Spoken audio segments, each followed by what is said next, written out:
Olá, queridos irmãos!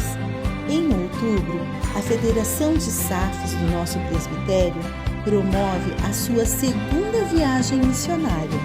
Neste ano, nós conheceremos o campo missionário na aldeia Taquaperi, que faz parte da Missão Caiuá. Participe conosco desta viagem inesquecível. Estamos trabalhando na arrecadação de materiais para a escola dominical, brinquedos e materiais escolares para as crianças e todas as pessoas que fazem parte daquele campo missionário. Nós contamos com as suas orações, com as suas doações e tudo o que você puder fazer para nos ajudar. Maiores informações, fale comigo, Silvia, ou com a Daniele. Muito obrigado e que Deus nos abençoe. Terça-feira, a partir das 20 horas, nós teremos aqui uma reunião de oração. Você é o nosso convidado especial. Dia 12 de agosto, pessoal, nós teremos a Festa na Roça, a partir das 14 horas, na Chácara Cantinho Predileto. Teremos gincana e, para isso, você deverá estudar o livro da Esther. Para esse momento de confraternização, traga um prato típico e a sua bebida. E também vai ter o culto da fogueira. Vai ser muito bom, melhor de bom. Você não pode perder essa festança. Conto com você. Chame os amigos. Leve todo mundo para festar com nós.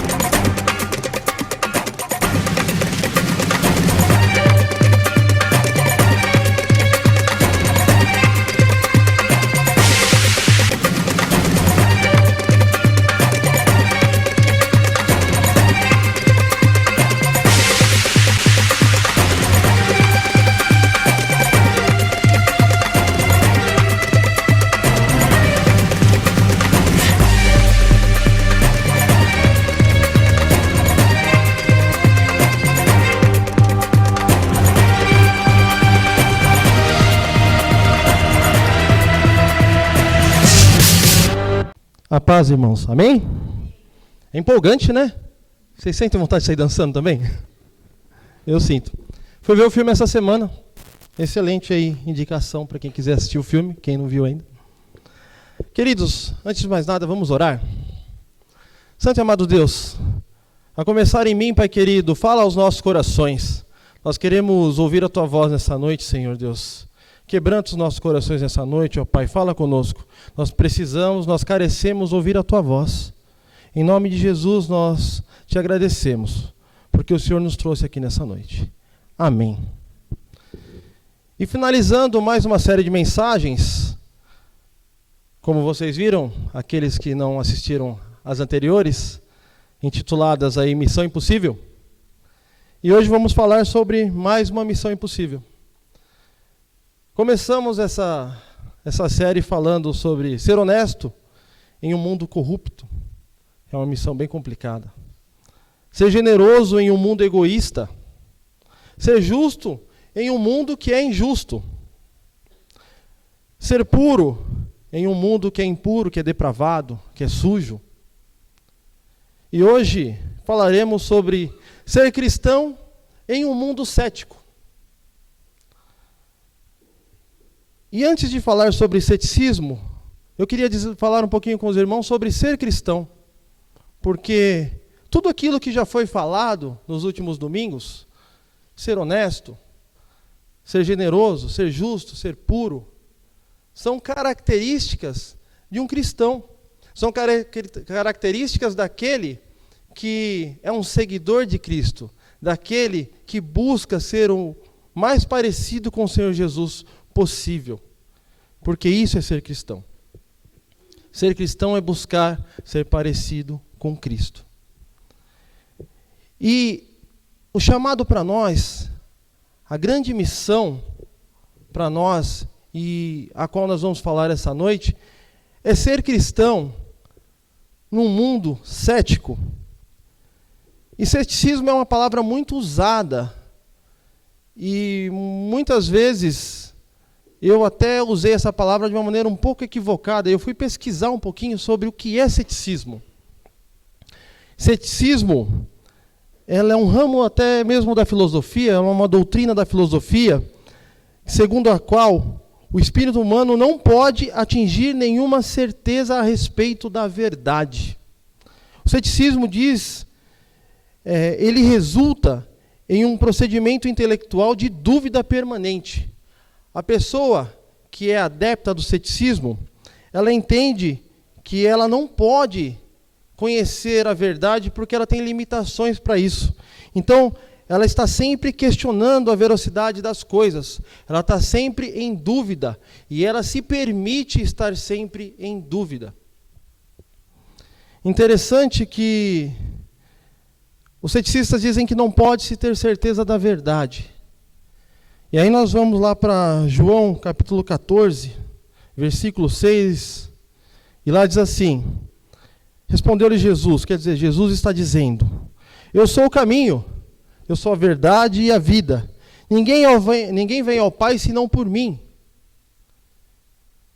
Uma vez que eu sou cristão, eu não posso contestar a verdade, porque eu entendo que Jesus é toda a verdade. Jesus é a verdade. E o cético é aquele que duvida, que não confia.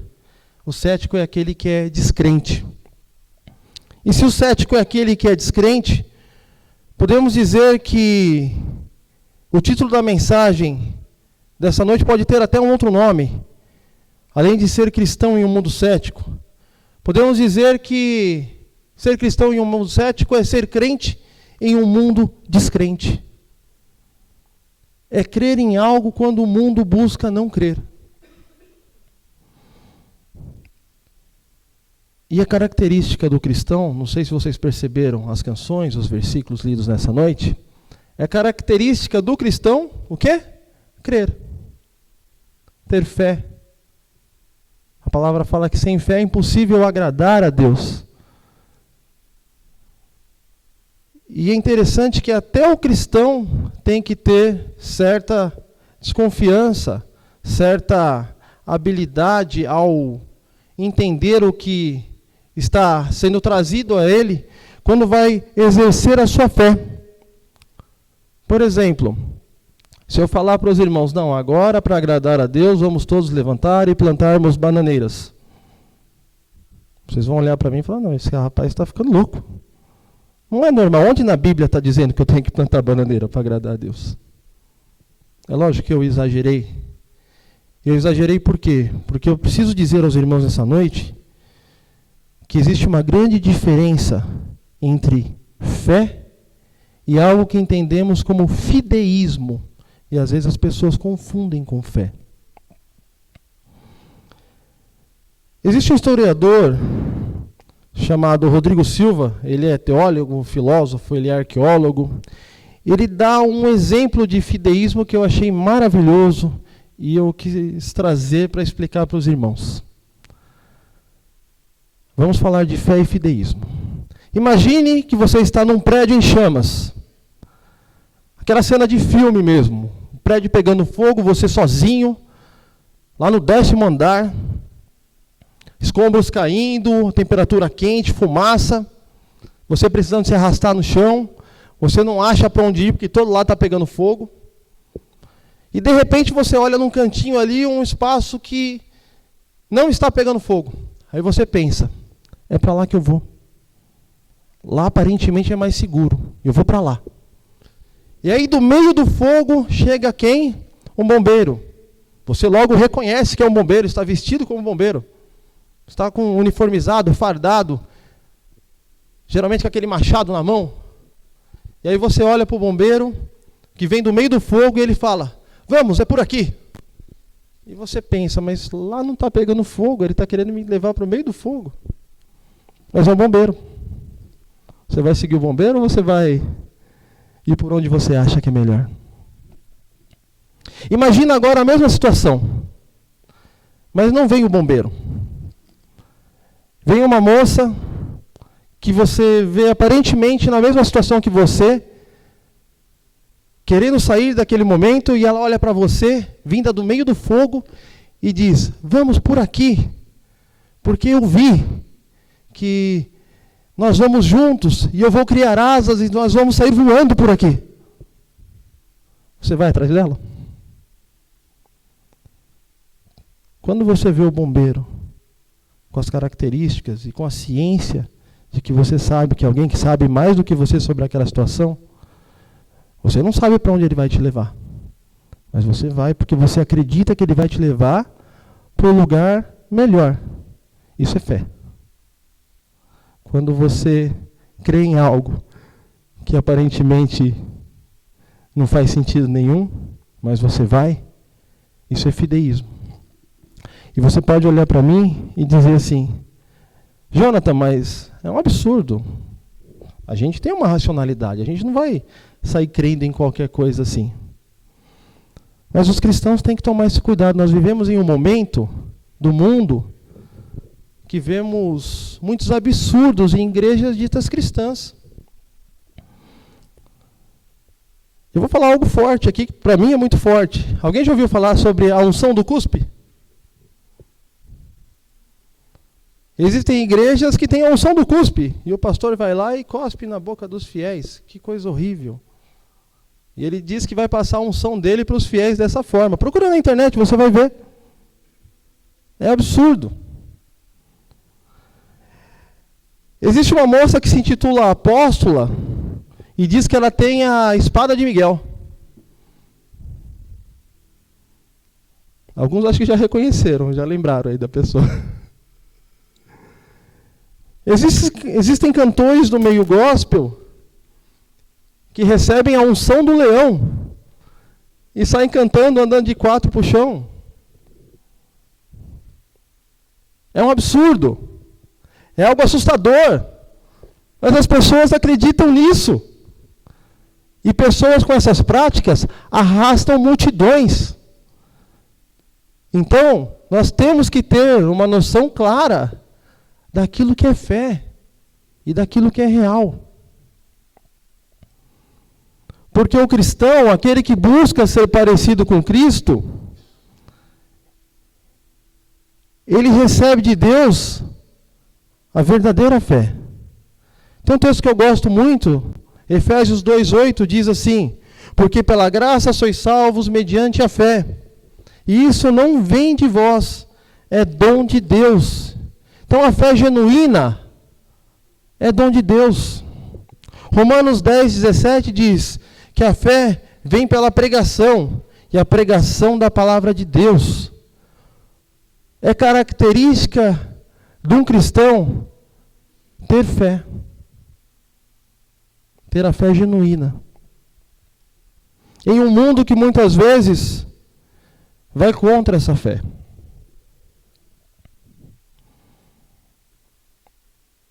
A verdadeira fé, e é aí que a gente vai começar a conversar essa noite, vem de um relacionamento real com Deus. Abram suas Bíblias, amados, em 2 Reis, capítulo 6. Segundo livro de Reis, capítulo 6, versículo 8. Estarei lendo do versículo 8 até o 23. O rei da Síria fez guerra a Israel, e em conselho com seus oficiais disse: em tal e tal lugar estará o meu acampamento. Mas o homem de Deus mandou dizer ao rei de Israel: guarda-te de passares por tal lugar, porque os sírios estão descendo para ali. O rei de Israel enviou tropas ao lugar que o homem de Deus lhe falara e de que tinha avisado, e assim se salvou não uma, nem duas vezes. Já vamos continuar, mas aqui o texto está dizendo que o rei da Síria queria fazer guerra contra o rei de Israel. E ele buscava emboscar o rei de Israel, o exército de Israel.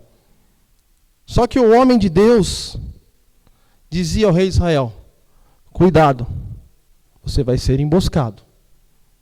O rei da Síria vai vir contra você aqui e ali. Então toma cuidado. Então o rei de Israel, de antemão, já sabendo o que ia acontecer, porque foi avisado pelo profeta, ou ele mudava o caminho, ou ele ia preparado com suas tropas. E o texto segue. Versículo 11. Então, tendo se turbado com este incidente o coração do rei da Síria, ele ficou indignado. Chamou ele os seus servos e lhes disse: não me fareis saber quem dos nossos é pelo rei de Israel? Ele, depois de diversas investidas contra Israel, e percebendo que Israel já sabia dos seus planos, ele parou e pensou: tem um espião aqui, tem um X9 aqui, tem alguém que já sabe aquilo que eu vou fazer, e está contando para o rei de Israel. Versículo 12, respondeu um dos seus servos: ninguém, ó rei, meu senhor, mas o profeta Eliseu, que está em Israel. Faz saber ao rei de Israel as palavras que falas na tua câmara de dormir. Quer dizer, olharam para o rei e disseram: não tem espião aqui, não tem X9 aqui. Mas lá em Israel tem um profeta, um homem de Deus chamado Eliseu. E ele sabe aquilo que o Senhor pensa sozinho no seu quarto. E ele tem revelado os seus planos ao rei de Israel. Versículo 13. Ele disse: ide e vede onde ele está, para que eu mande prendê-lo. Foi-lhe dito: eis que está em Dotã. O rei da Síria então quis prender a Eliseu. E ali disseram: ele está em Dotã, cidade próxima a Samaria, que é onde vivia o rei de Israel. Então enviou para lá cavalos, carros e fortes tropas. Chegaram de noite e cercaram a cidade. Tendo se levantado muito cedo o moço do homem de Deus e saído, eis que as tropas e cavalos e carros haviam cercado a cidade. Então o seu moço lhe disse: ai, meu senhor, o que faremos? O rei da Síria, sabendo onde estava Eliseu, manda seu exército a Dotã, cerca a cidade, para o quê? Capturar o profeta Eliseu. E ali, o moço que ajudava ali, o aprendiz de Eliseu, né, aquele que o ajudava, sai de manhã cedo para fazer os seus afazeres, olha em volta.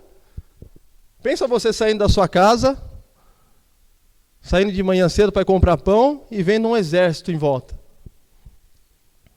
E esse moço exclama: ai, meu senhor, o que faremos? E Eliseu responde: não temas, porque mais são os que estão conosco do que os que estão com eles. Acho que o rapaz pensa: o profeta endoidou. Como assim? Esse exército todo aí em volta de mim, vão nos pegar. E o profeta diz, versículo 16, como já lemos: não temas, porque mais são os que estão conosco do que os que estão com eles. E aí Eliseu, no versículo 17, diz que Eliseu orou e disse: Senhor, peço-te que abra os olhos para que veja. Abra os olhos do moço, para que ele possa enxergar o que eu estou enxergando. O Senhor abriu os olhos do moço e ele viu que o monte estava cheio de cavalos e carros de fogo em redor de Eliseu. Na hora que Eliseu ora, e esse texto é um texto, para mim, maravilhoso. Eu escutei esse texto, acho que a primeira vez eu devia ter uns 8 anos. E essa imagem ficou na minha cabeça. Como será que é você olhar para os montes e ver um exército de fogo? É uma figura difícil da gente imaginar. E quando Eliseu ora, o Senhor abre os olhos do moço. E o moço percebe que eles estão seguros. Aquele exército da Síria que antes o assustava, agora não o assusta mais, porque ele está vendo algo que ele não via antes, e que Eliseu via. Versículo 18. E como desceram contra ele, orou Eliseu ao Senhor e disse: fere, peste, esta gente de cegueira. A partir do momento que os soldados vieram contra Eliseu, Eliseu ora, E ele diz, fere-os de cegueira. Não é cegueira de, você não vai enxergar mais. É só, não me percebe aqui. E os soldados não sabiam que era Eliseu ali. E o texto segue no versículo 18. Feriu de cegueira conforme a palavra de Eliseu. O Senhor faz conforme Eliseu pede em sua oração. Versículo 19. Então Eliseu lhes disse, não é este o caminho, nem esta cidade. Segui-me, e guiar-vos-ei ao homem que buscai. E os guiou a Samaria. Quem ficava em Samaria? O rei de Israel. Versículo 20. Tendo eles chegado a Samaria, disse Eliseu, ó Senhor, abre os olhos desses homens para que vejam. Abriu-lhes o Senhor os olhos, e viram, e eis que estavam no meio de Samaria. Quando o rei de Israel os viu, perguntou a Eliseu, feri-los-ei, meu pai? E Eliseu respondeu, não os ferirás. Fere aquele que fizeres prisioneiros com tua espada e o teu arco.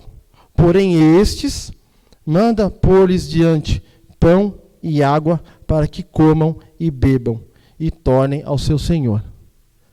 Quando Eliseu leva esses homens ao rei de Israel e ora a Deus, Senhor, abra-se-lhes os olhos, e eles veem que estão cercados nas mãos do rei de Israel. O rei de Israel olha para Eliseu, e agora, o que eu faço? Vamos acabar com esse exército? E Eliseu diz aqui, não, aqueles seus prisioneiros de guerra, você faz isso.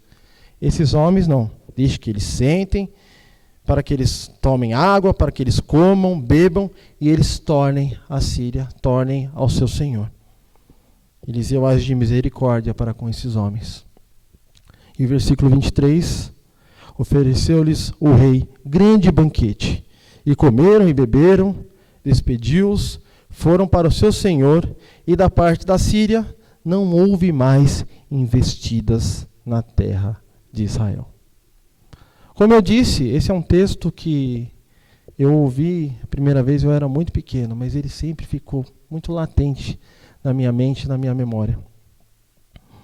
Eu fiquei olhando isso aqui desde garoto e sempre ficou tamanha intimidade com Deus, tamanho conhecimento do Pai ao ponto de eu orar e Deus me atender com essa prontidão toda, sabe? Ao ponto de eu olhar os exércitos de Deus que estão em volta para me proteger. Que tamanha confiança em Deus, que tamanha intimidade com Deus é essa?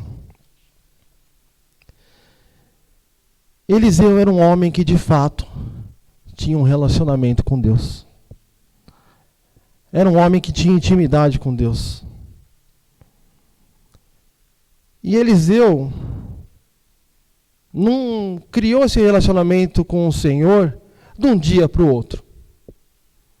Se você for ler um pouco antes, Eliseu já foi um aprendiz como era aquele moço que estava com ele. Aprendiz de quem? Do profeta Elias, que fez muitas coisas. Grande homem de Deus também. E Eliseu caminhava junto com Elias, aprendia com ele, ao ponto de que ele realmente queria ser usado por Deus da mesma forma que Elias foi usado por Deus. E se você não sabe, Elias é um profeta que não conheceu a morte. A Bíblia fala, versículos antes desse texto que a gente leu, que Elias ia até um lugar, e é interessante que ele foi atravessar o Jordão, e ele tirou sua capa, coloca no rio Jordão, e o rio se abre, ele atravessa, e Eliseu atrás. E aí, vem como se uma carruagem de fogo, Elias se despede de Eliseu, e diz para Eliseu, Eliseu, o que você quer? E Eliseu fala, eu quero a porção dobrada da tua unção, do teu espírito. Isso que você tem, eu quero o dobro. E Elias deixa a sua capa para Eliseu e sobe num redemoinho. E aí começa o ministério de Eliseu. Se você for ler antes desse texto que a gente leu, você vê que muitas coisas Eliseu fez. Eliseu, logo que Elias se vai, ele, para voltar, ele faz a mesma coisa que ele viu Elias fazer. Ele tira aquela capa, que era de Elias, põe no Jordão e pede para Deus para o rio abrir. E o rio abre e ele passa. Pouco tempo depois, vão procurá-lo porque existe um lugar lá em Jericó que as águas estão sem condições de ser bebidas, e ele pede que tragam sal, ele joga sal na água lá, e com o poder de Deus, ele faz aquelas águas serem próprias para se beber. Eliseu multiplica azeites de uma viúva, que era esposa de um dos alunos dele, da escola ali de profetas, um daqueles que o ajudavam, e ele olha para essa viúva, né, que ia perder os seus filhos, não tinha mais o que fazer da sua vida, porque o marido que a deixou dívidas, e Eliseu, não, traga bandejas, botijas, e ele multiplica aquele azeite até o ponto de não terem mais lugares para se armazenar aquele azeite.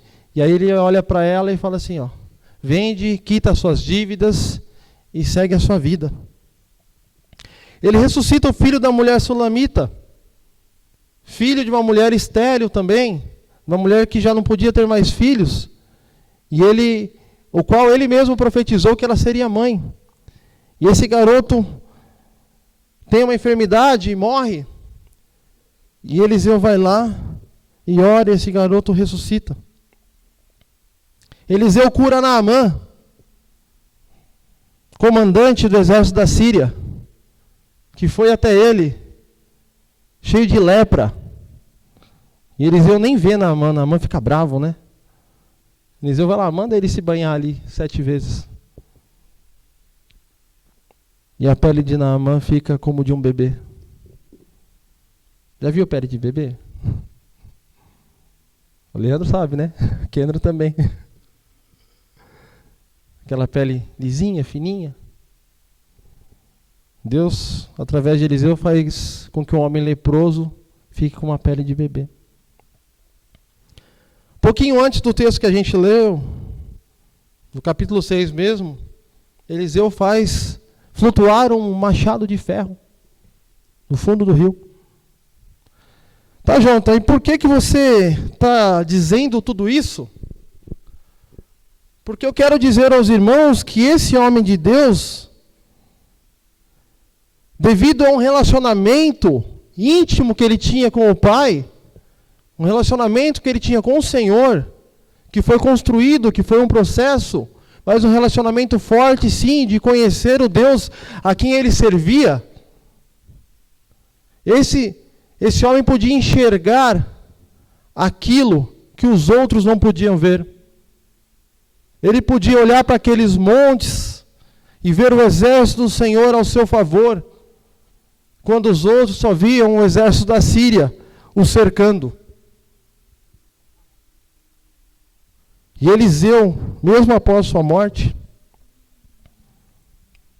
a Bíblia fala, capítulos depois do que lemos, que depois da morte de Eliseu, estavam em um ofício fúnebre, digamos assim, sepultando um homem, e os moabitas, vira e mexe, atacavam os israelitas, e foram atacar bem naquele momento do cortejo fúnebre, e jogaram aquele que estava morto no túmulo de Eliseu. E na hora que ele encosta nos ossos de Eliseu, ele levanta vivo e ressuscita. Esse homem de Deus, mesmo depois da sua morte, ainda fazia milagres. Esse relacionamento de Eliseu com Deus não foi assim. Foi um processo. E todo relacionamento é dessa forma. É um processo. Se alguém que você mal conhece olha para você e fala, confia em mim, você vai confiar cegamente? Mas alguém que você conhece, que você tem um relacionamento, se falar, confia em mim, e você sabe que ele é confiável, você vai confiar. Como se diz, né? Vai na minha que é sucesso.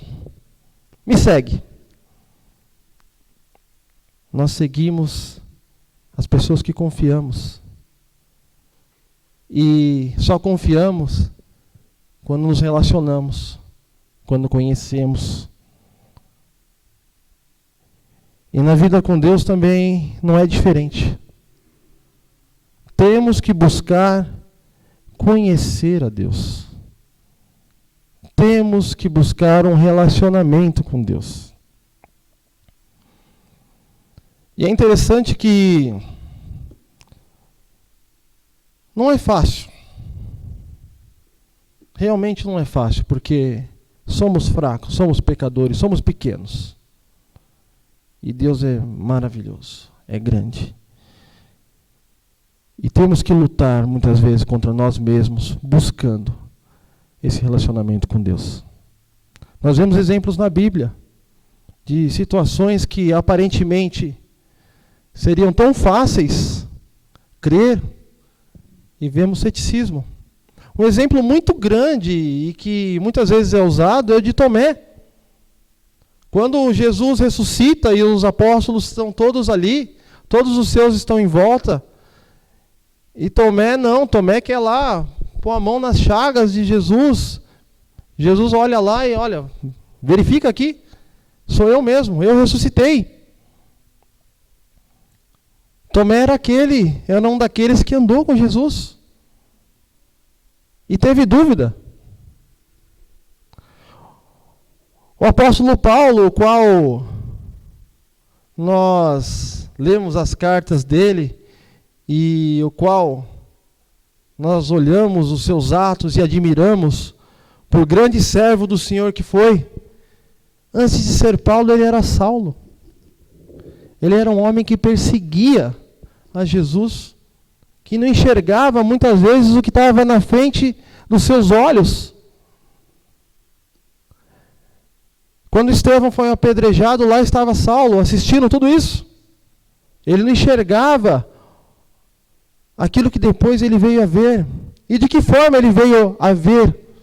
Jesus precisou aparecer para ele na estrada de Damasco e dizer, Saulo, Saulo, por que me persegues?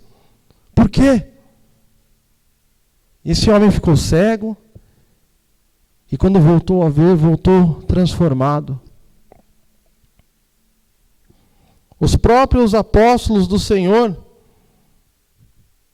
quando Jesus ressuscita, eles estão lá todos tristes, cabisbaixos. Jesus tentou de diversas formas dar as dicas para ele que ele ia voltar. Falou de diversas maneiras. Hoje nós, lendo a Bíblia, nós percebemos isso. Nós enxergamos isso. Nós vemos Jesus dando dicas, dizendo que ele ia morrer e ele ia ressuscitar. Mas depois que ele morre, os apóstolos se dispersam. Eles pensam, acabou. Até que Jesus realmente aparece para eles, eles sentem o coração aquecer e viram que realmente o Senhor ressuscitou.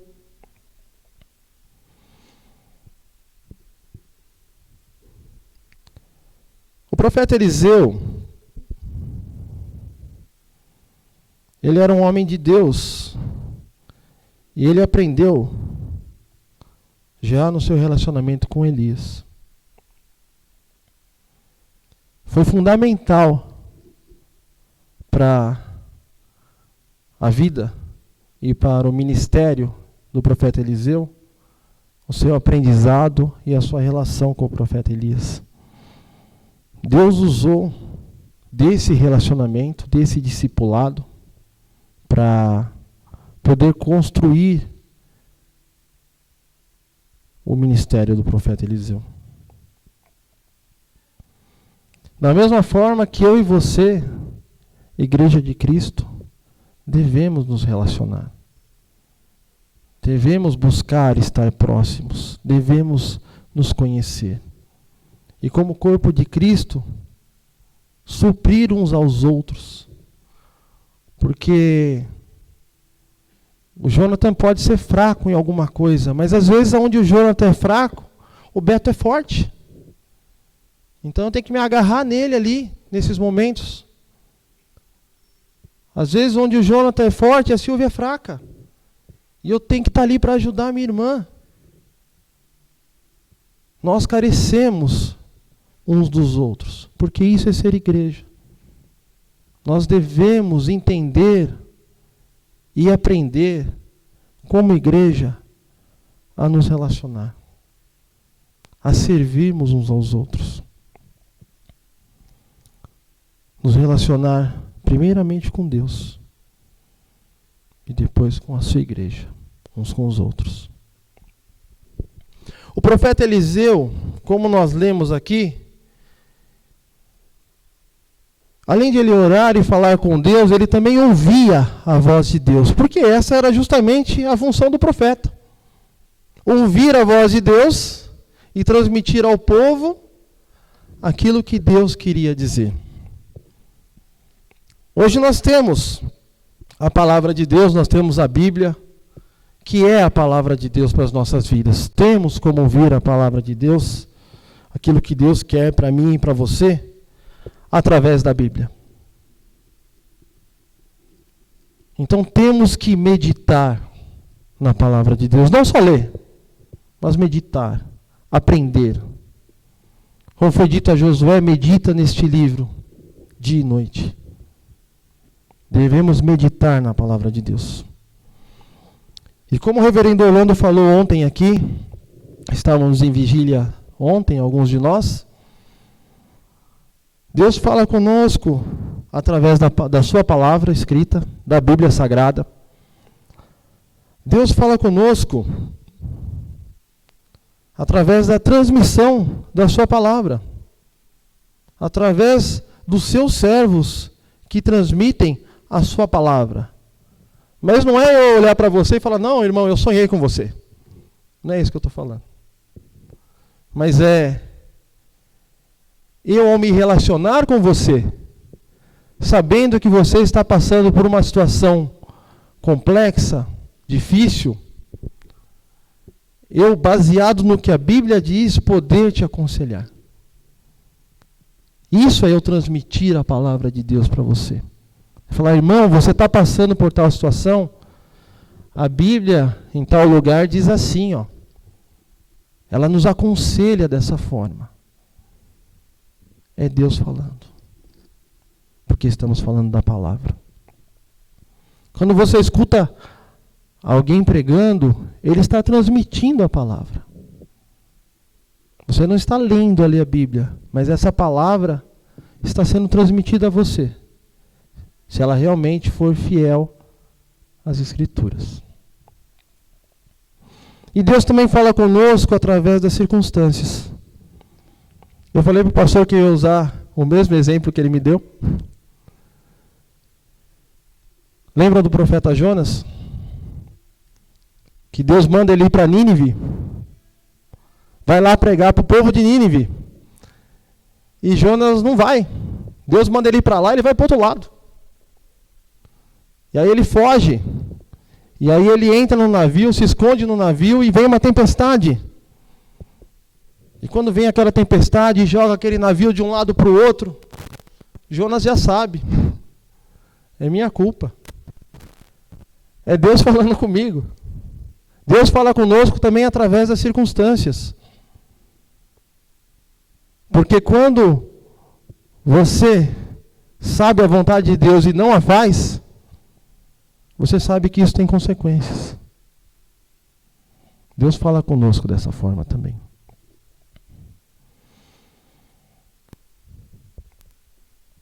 Eliseu era um homem que praticava a vontade de Deus. Ele servia a Deus como profeta em Israel. E ele era um homem que fazia o que Deus queria para a vida dele.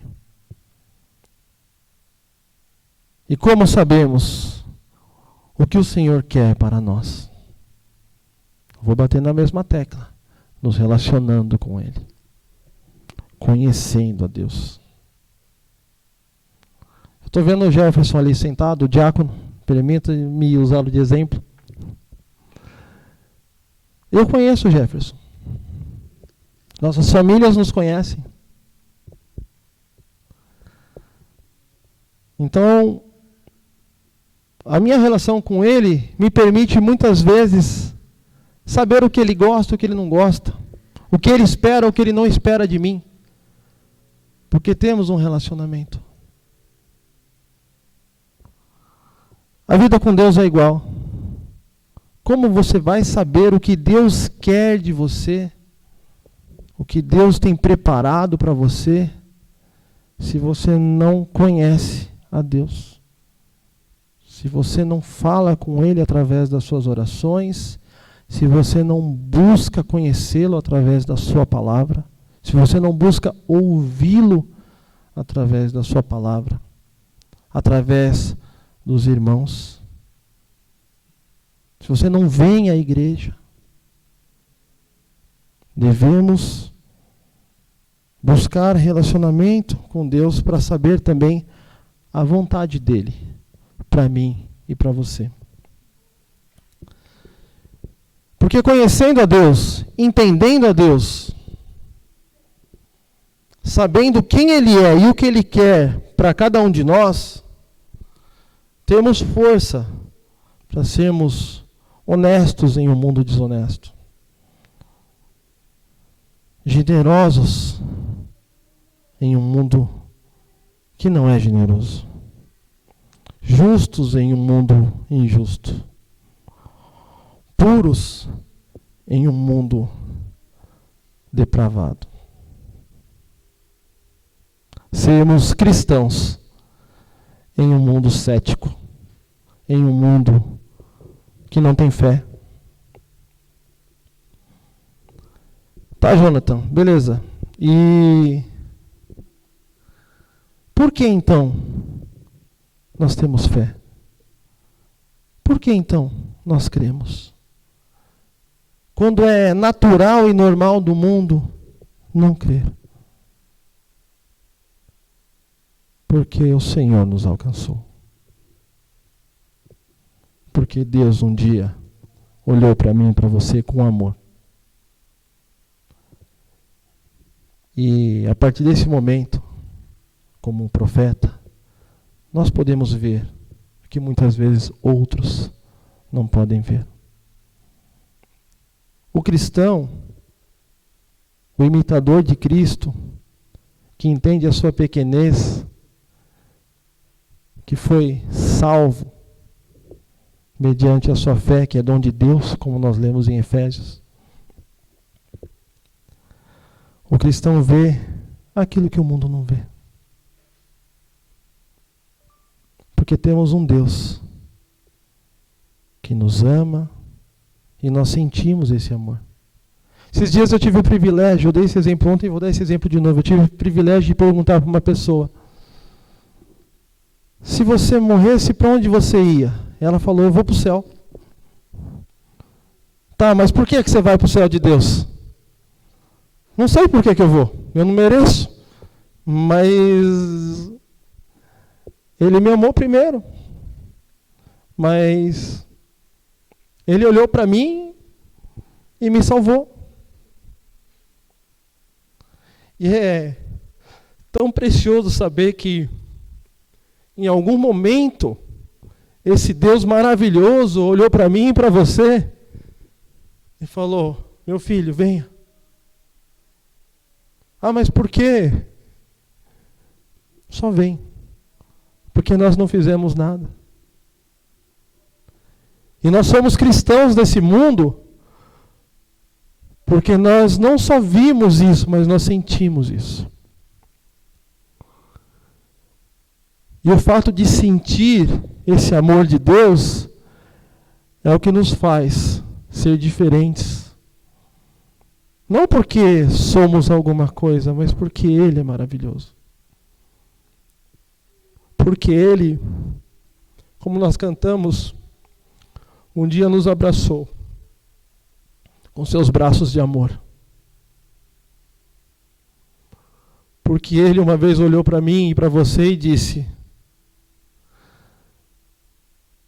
não quero que você vá do seu jeito, mas vamos juntos do meu. Ele nos abraçou. O mundo é cético porque o mundo não vê isso. O mundo não enxerga isso. O mundo é cético porque não teve uma real experiência com esse Deus maravilhoso a qual nós servimos, a qual nós estamos nessa noite aqui, prestando um culto a Ele. Que nós possamos ser instrumentos nas mãos desse Deus maravilhoso, para que os atributos de Deus em nós, aquilo que Ele nos permite representar para esse mundo, possam fazer a diferença no mundo. Que nós possamos ser instrumentos nas mãos de Deus para chamar a sua igreja. Eu sempre falo, Deus é Deus comigo e semigo.